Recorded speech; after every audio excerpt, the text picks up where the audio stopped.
Vous écoutez Europe 1, il est 8h17. L'heure de l'interview de Jean-Pierre Elkabbach. Ce matin, Jean-Pierre, vous recevez le président de la CGPME, Jean-François Roubaud. Et vous savez ce que représente la CGPME? C'est 1 600 000 entreprises, 8 millions d'emplois. Bienvenue Jean-François Roubaud, bonjour. Bonjour Monsieur Elkabbach. Les PME ne boycottent pas la conférence sociale ou ne boycottent plus la conférence sociale? Ne boycottent plus la conférence sociale. Nous avons eu une levée des blocages que nous avions sur la pénibilité, le temps partiel, et nous y allons parce que c'est une victoire du bon sens et du réalisme. Dans quel état d'esprit vous y allez? De manière très positive. Il faut que l'on crée de l'emploi, il faut qu'on crée de la croissance. Il faut que tous les acteurs autour de la table se mettent d'accord sur ces schémas. Et il faut dire qu'avec le CICE, le gouvernement vous a lâché 8 milliards cette année, plus 12 milliards en 2015.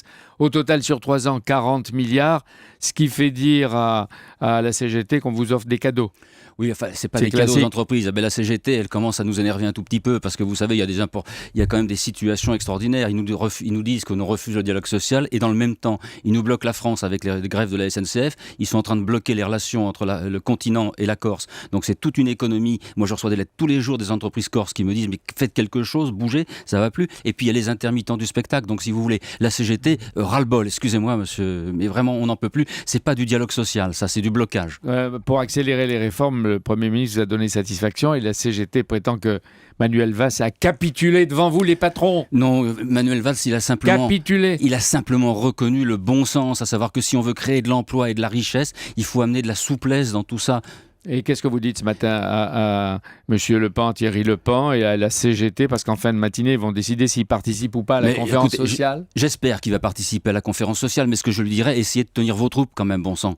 Ouais, pourquoi il n'y tient pas? Écoutez, je pense que quand il a voté, quand il a signé les accords et qu'ensuite ils ne sont pas respectés, par exemple pour les intermittents du spectacle, il avait accepté, il a signé cet accord. Eh bien, la minorité qui agit, il faut la tenir, il faut l'empêcher de bloquer tout système économique. Mais sur les intermittents, vous ne pensez pas, vous, avoir une part de responsabilité, vous, le MEDEF et la CGPME, parce que vous avez demandé qu'on durcisse le statut et qu'on le change, le statut des intermittents? Bien sûr, c'est évident, mais parce que vous avez 100 000 personnes qui coûtent 1 milliard de déficit à ce régime où il y a 3 500 000 personnes salariées qui bénéficient du chômage.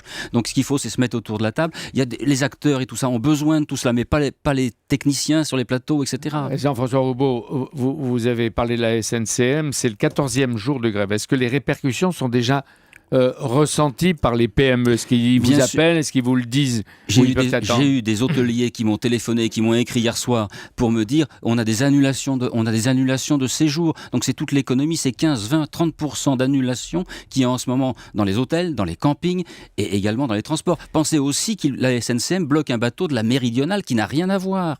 Ah oui, avec toutes les conséquences que cela... Et vous avez entendu avec moi Nicolas Barré tout à l'heure, il disait que le décalage est de plus en plus grand entre le théâtre de certains leaders sociaux de moins en moins représentatifs et la réalité à l'intérieur des entreprises. Vous le sentez? Monsieur Elkabbach, on connaît tous le politiquement correct, mais j'en ai assez, et le socialement correct, j'en ai assez aussi. Ça veut dire qu'il faut que nos compatriotes et les syndicats comprennent que si on veut que les entreprises embauchent, il faut qu'elles aient des facilités de licencier quand elles n'ont plus de carnet de commande et qu'elles ne peuvent pas garder. Sinon, elles ont des sommes à verser qui sont impossibles. Oui, à condition que vous recrutiez après. Mais bien sûr, mais si on assouplit ce droit du travail qui fait 3200 pages et dont certains disent qu'il faut l'écrire en plus petites lettres, c'est pour une boutade, excusez-moi, il faut simplement amener de la souplesse dans tout ça. Si on veut créer de l'emploi, il faut aussi pouvoir licencier. Mais quel engagement vous prenez, vous, ce matin? Moi, je vous assure que jeudi à la conférence sociale, si on a ces aides que nous promet le Premier ministre, ces aides, toutes les facilités qu'ils nous font. C'est beaucoup, c'est exceptionnel. Mais oui, ça n'a jamais été fait depuis 30 ans, peut-être. Hein.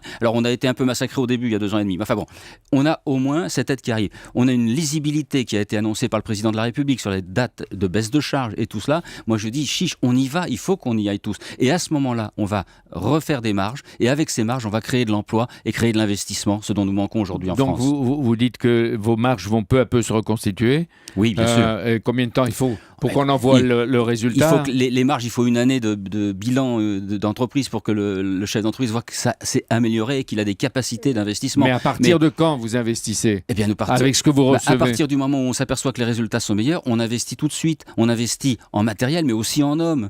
Oui. dans l'entreprise. Et donc en échange, il pourrait y avoir des créations d'emplois. Bien sûr, mais si on travaille C'est par pas exemple... une promesse encore. Non, pas du tout. Je ne m'engage pas sur un chiffre. C'est pas Vous savez, Noël on a en été. Non, c'est pas Noël en été. Mais par contre, c'est certain que si on constitue nos marges, on aura des créations d'emplois. On aura de l'investissement supplémentaire. Tout cela, c'est automatique. Vous mettez toujours au futur.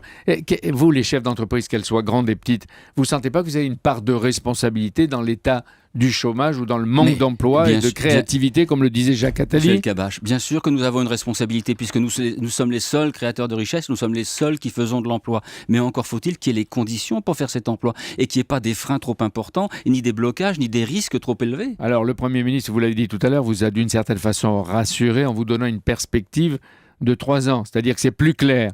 Qu'attendez-vous de cette réunion qui s'annonce, on le raconte partout, tendue?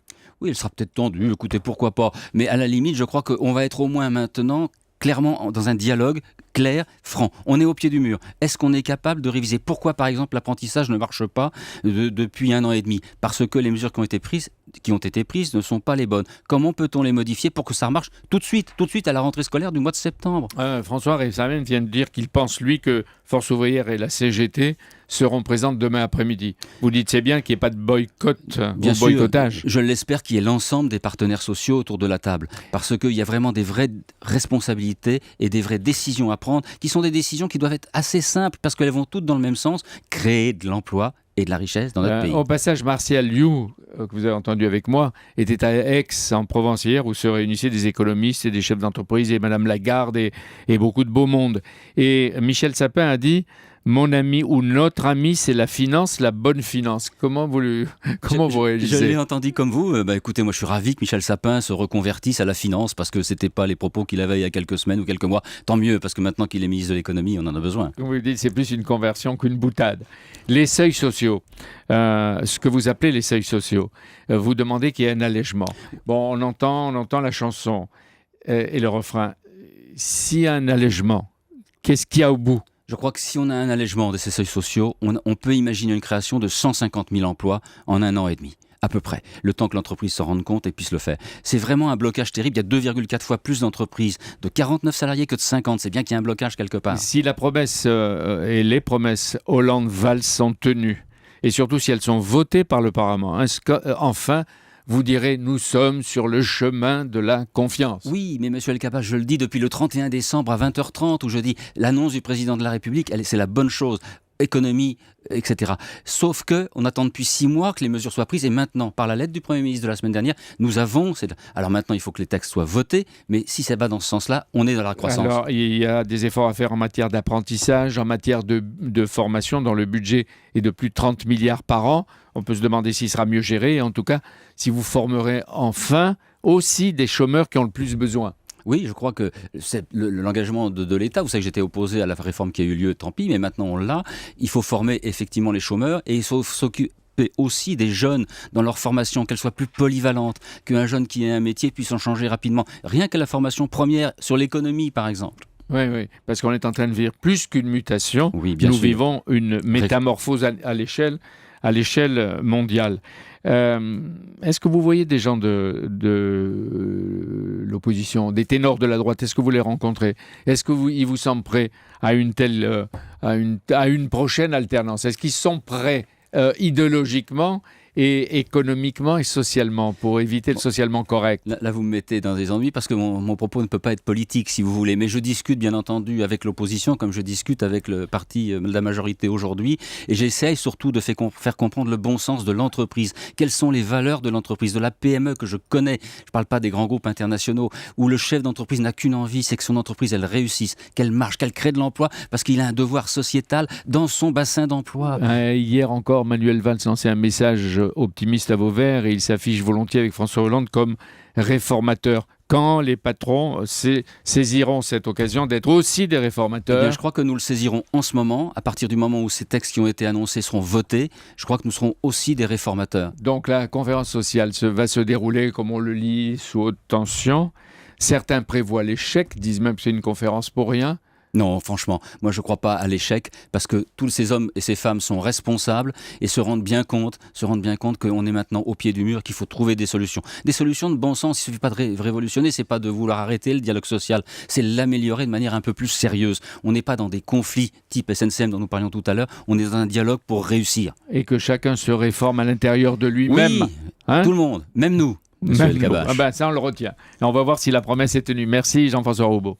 Merci Jean-Pierre El-Kabach. Et demain, interview, événement, vous recevez Hillary Clinton. Hillary Clinton, elle ne se contente pas de présenter son livre Le temps des décisions chez Fayard. L'ex-secrétaire d'État vise peut-être, non, ça m'étonnerait qu'elle le dise, mais enfin, on sent qu'elle vise la succession de Barack Obama à la Maison-Blanche.